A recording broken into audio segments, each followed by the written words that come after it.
अकबर ने 60,000 मुगल सैनिकों के साथ आकर इस चित्तौड़गढ़ को पूरी तरीके से घेर लिया, पूरी तरीके से पड़ाव डाल लिया। क्यों? क्योंकि पहले की नीति यही थी कि तब तक घेरे रखो, तब तक घेराबंदी करे रखो जब तक दुर्ग में रसद समाप्त नहीं हो जाए, क्योंकि उसके बाद योद्धाओं को बाहर आना ही पड़ेगा।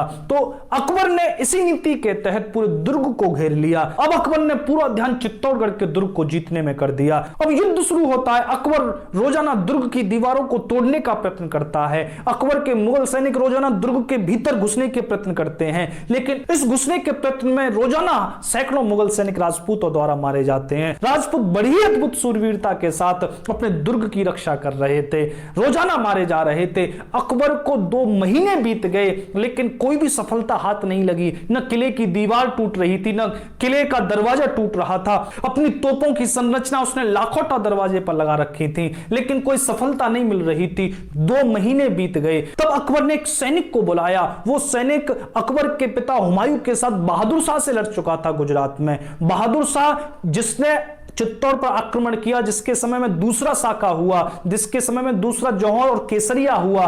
तब अकबर ने उस सैनिक को पूछा कि इस दुर्ग को कैसे जीता जा सकता है, बहादुर शाह ने इस चित्तौड़ के दुर्ग को कैसे जीता था। तब उस सैनिक ने अकबर से कहा, शहंशाह आप इस चित्तौड़ को ऐसे नहीं जीत सकते, इसकी किले की दीवारें इतनी ज्यादा सुदृढ़ हैं कि इसको नहीं जीता जा सकता, इनको नहीं तोड़ा जा सकता, इसमें फिर कैसे प्रवेश किया जाए। तब उस सैनिक ने अकबर को यह सबात बनाने की तरकीब दी। सबात क्या होती है? सबात एक भूमिगत रास्ता होती है। उस भूमिगत रास्ते के जरिए बारूद भीतर तक पहुंचाया जाता है।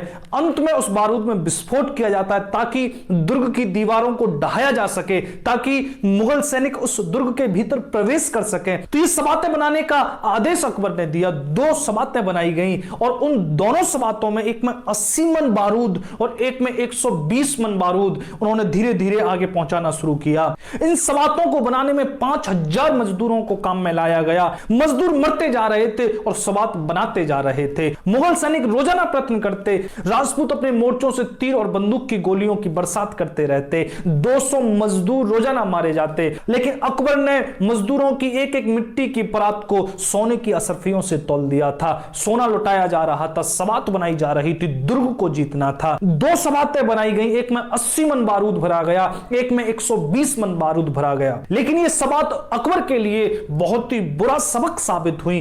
क्यों? क्योंकि इन सबातों में विस्फोट करना था। धीरे धीरे धीरे करके बारूद अंत तक ले जाया गया, धीरे धीरे करके बारूद किले की दीवार के नीचे तक ले जाया गया। लेकिन एक सबात में विस्फोट किया।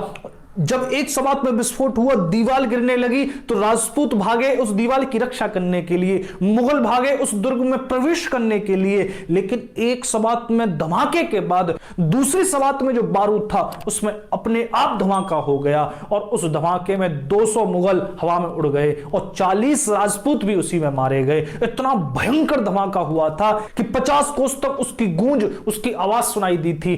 अकबर के इसमें 20 करीबी रिश्तेदार भी मारे गए थे। अकबर इस विस्फोट से बहुत ही दुखी और बहुत ही विचलित हो गया।